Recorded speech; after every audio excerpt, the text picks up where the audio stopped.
Hi everyone, this is Phoenix Normand again, and I quickly wanted to do top five. It's been a while, so I thought I'd query my peeps for some questions and answer a few for you today. Just a quick update. I think I'm about six classes in with TribeView, and things are going really, really well. I'm glad that I'm getting some of these questions because I've been asked several of them at TribeViews around the world so far, and I think it's time to get a little real and to answer something a little bit more hard hitting, and also to really kind of give people a real sense about where I'm coming from, both with the class, what I'm seeing, and then of course ahead of the book that's about to drop. So, well, let's dive in. First question: where do you see the role going in the next 5 years? I think executive assistants need to be a little bit more strategic. I think we're going to be moving away, because AI, from the sort of typical day-to-day routine of calendaring and travel coordination.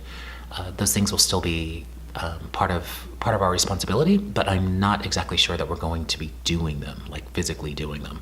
The bots are getting much smarter and really iterating quickly, so I believe a lot of that can be handed off very shortly and simply monitored for accuracy, that sort of thing, as opposed to doing it and spending hours on the phone with customer service agents and looking for best deals, all of that. We're already sort of seeing advances. For instance, Google Flights amalgamates pretty much all of the third-party sites and gets the best information and the best prices, the best itineraries, all of that, and puts it in a nice, neat little stack for you to choose from, and will direct you, directly to those sites.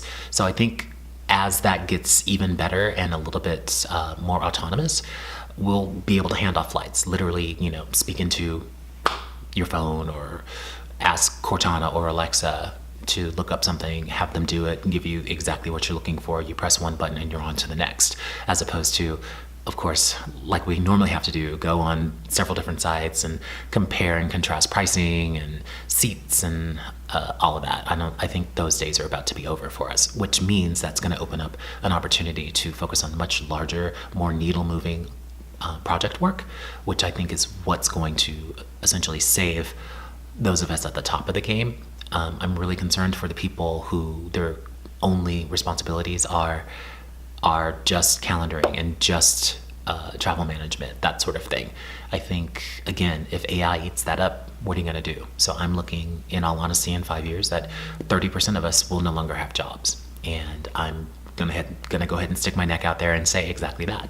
30% of us will no longer have jobs in about 5 years. So your opportunity now is to learn as much as you can, become best friends with AI and understand that its capabilities and kind of its future capabilities, and start integrating it as often as you can, but also really looking to your exec for new direction, asking to take some work off of their plates, understanding what their objectives are, and sort of aligning your objectives with theirs, and making sure that the work that you do is easily quantifiable on paper, as opposed to a bunch of disparate tasks that, like I said, during an annual review may or may not have gone right, and being judged on that, which I think is really an unfair assessment of all that we do. So, strategy. I think that's going to be the move du jour for executive assistants, especially if you want to stay employed in about 5 years.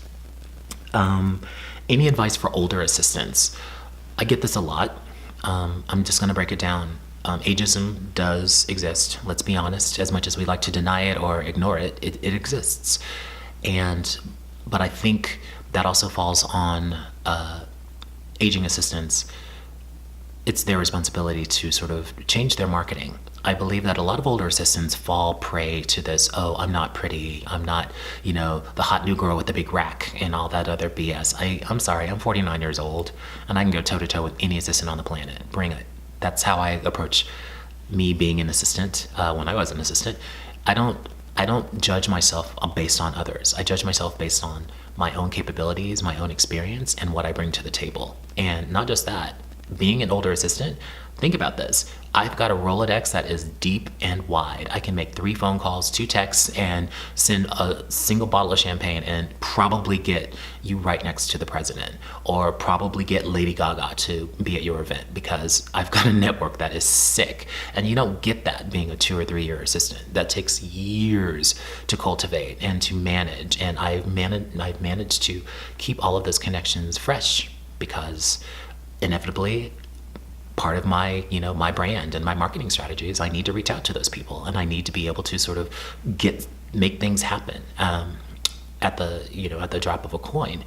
And that's one thing that older assistants have in spades, if they've managed their brand correctly, is having a Rolodex that fat. Companies don't really ask for that as part of their job description, but that's what I bring to the table. It's more than just my skills and my abilities. I bring, a Rolodex that is so fat across so many different industries, including entertainment, having been a singer and dancer for over 18 years. There's more to it than just being old. You really have to market yourself accordingly. And I'm also a big believer too, I think, and I've probably mentioned this before, I think startups really miss out, especially in the executive assistant role. I think startups really should be hiring older assistants, because you're pretty much killing 3-4 birds with one stone by getting someone in that's older and still fresh, obviously, in their approach, and isn't too set in their ways, and isn't flexible, and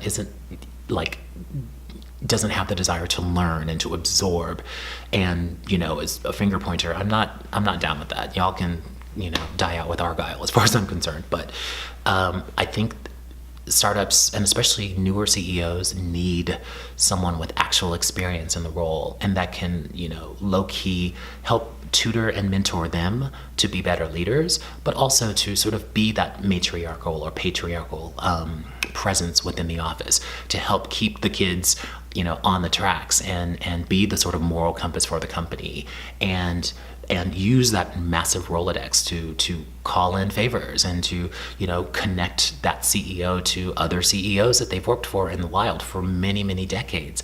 That's where I think we're missing the boat here. I think executive assistants that are of age are an incredible asset, and they're being written off as old or stodgy or whatever else. But that's also our fault, because a lot of times we're cock blockers. Let's be honest. We're gatekeepers, and we're not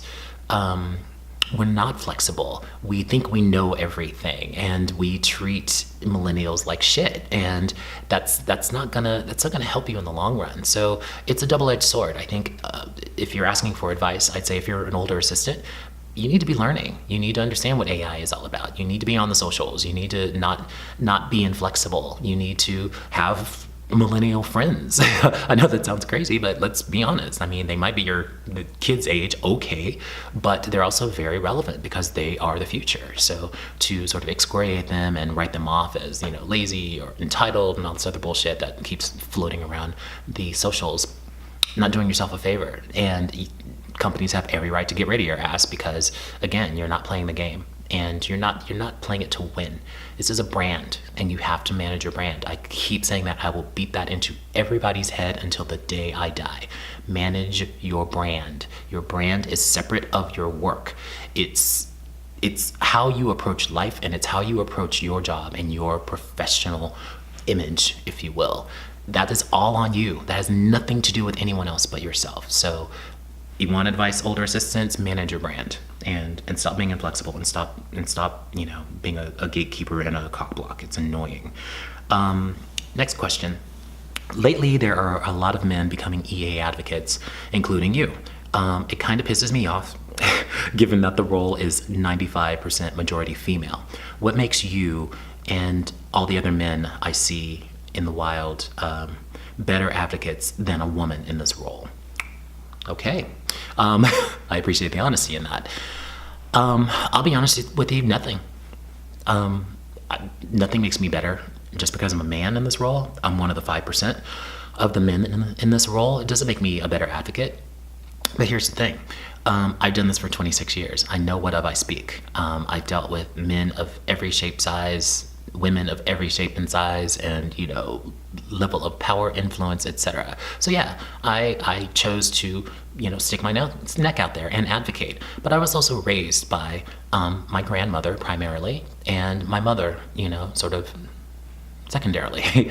And I never really had a male figure in my life for the most part. So I feel almost female in a lot of ways. I don't have ovaries, but again, I was raised by two incredibly strong women who were determined, who fought convention, who went out of their way to make a way for me, even though I was, the little young gay boy that they were raising. I advocate on behalf of women because of that. That's almost my homage, if you will, to the strength and the tutelage and everything that my grandma and my mom provided for me. And then I've also, being in an industry that is 95% female, I've instead of fought against that or tried to differentiate myself as a male assistant versus a female assistant, or I just wanted to be the best assistant that I could be. And I've also watched women be treated like shit for 2+ decades, almost 3 decades. And I've also watched women, treat each other like shit as well. Female executives who should be the biggest champions for female executive assistants and just female workers in general treat other women like absolute shit. And I still can't figure that out to save my life. I really have no clue why you wouldn't want to help one of your own. It's no different than, cultures sort of tribing up and helping one another by supporting businesses of people, within their tribe, if you will, or families that stay together many, many years into their adulthood. It's a cultural thing, but we also need to have a culture of tolerance with one another, and especially women to women. I'll say that. I'm not a woman, so I can't be like this staunch advocate, but it breaks my heart, to be honest with you, and it actually does piss me off sometimes to see women treating other women like shit. I don't like it. I don't. I think it ruins the movement. It ruins the forward momentum that a lot of women have created, and especially female executives. I love you guys. I've worked for a couple of incredible female bosses, including one who is still probably one of my top bosses I've ever worked for because she believed in me and advocated for me. I don't understand it. And I think women need to really kind of check themselves and figure out that you're stronger together than you are divided. And especially since especially since women, aren't a majority in boardrooms and are still fighting for parity. Why fight one another in order to do that? All you're doing is you're stunting the growth of the entire movement. So knock it off. I don't know how else to put that. So back to the question, what makes me a better advocate? Nothing makes me a better advocate. The only thing that makes me, I think a great advocate is that I've done it. I understand executives, I think, better than anyone. I know exactly what makes them tick. I know exactly what pisses them off. I know exactly what they are really saying without actually saying it. And that comes from the experiences that I've had. And also, I could spot a misogynist male a mile away just because even in language, even in those little teeny tiny things, but I can also spot a man that really wants to help women succeed. And luckily, those are the executives that I support. And if they don't, then I'm out. It's that simple. So, yes, I will admit I do have certain advantages. Even as a gay black man, I still have certain advantages that a lot of women don't. So I admit to that. I'm not proud of it necessarily, but it's just welcome to life, guys. I'm not going to try to sugarcoat something that's clear. But I also believe that women aren't advocating for themselves and aren't sort of rationalizing the fact that, men have been taught to compete from day one. And they've been taught to compete and tribe up and negotiate and all of that. Whereas women weren't taught that when they were younger. They were taught, to be the peacemaker, to be the nurturer, to be, maternal. And when you're kind of thrown into business fresh out of college, what you haven't learned with regard to, or unlearned, I should say, with regard to negotiation and competition and confrontation, by the time you graduate college, you're now thrown into a really, really deep ocean and having to, swim quickly in order to understand all of those things are necessary in order to succeed in business, especially in today's climate. As much as we've made advances in male-female relationships and all of that, we're still so far behind. We're still just short of dark ages as far as I'm concerned. And a lot of that is coming from the fact that there's a massive, very fast learning curve that women have to make. And then throw in, women on women, quote unquote, low-key violence and bullying and all this other stuff. We need to take stock in ourselves, both men and women, and realize that we're all in this together. And as I always say, it's all about the business. This isn't about like personal attacks on one another. That doesn't accomplish anything except slowing the business and distracting from the business. So as soon as we can get back to really focusing on what we do and, why we're even hired. We're hired to do a job specifically in order to make the business great and successful and profitable, etc. That's really all business is. That's the game, kids. I don't know what else to tell you. So all this other stuff, all these, gossip cabals and, female on female violence and men being misogynist pigs and all this other stuff, it has nothing to do with business. If we were all able, even just for a day, to sort of like let all of our egos go, rally together and actually do the job that we were hired to do with abandon, game over. And we would see the error in our ways and move on and not even realize how ridiculous we've been for so many decades. So that, back to the question, it's what makes me a better advocate? Because I've seen a lot. How about that? I've seen it. I know what works and I know what doesn't. And I know, having been raised by two incredibly strong women, I know where women can go and what they need to do in order to be successful. And that's exactly what I teach at Tribe U. When I travel the world teaching this stuff, I'm not just teaching, how to type faster or, how to be a better travel agent, essentially. I'm teaching you how to think differently and how to not think like a man or behave like a man. I think that's bullshit. I think what you need to do is be more strategic in your thinking and to be better advocates for yourselves and to really understand the game and not be victim to it anymore, and do whatever you need to do in order to sort of be on level footing and speak the language. And yes, sometimes use your female intuition, which is way stronger than any other intuition on the face of the planet, in order to get where you need to be. It's not sinister, it's not subterfuge, it's really just really understanding the game that you were unfortunately not trained to play from a very early age. So there you go. There's a diatribe. And feel free to fight me in the comments. I'm good on that stuff. I love a good debate, but keep it classy, please.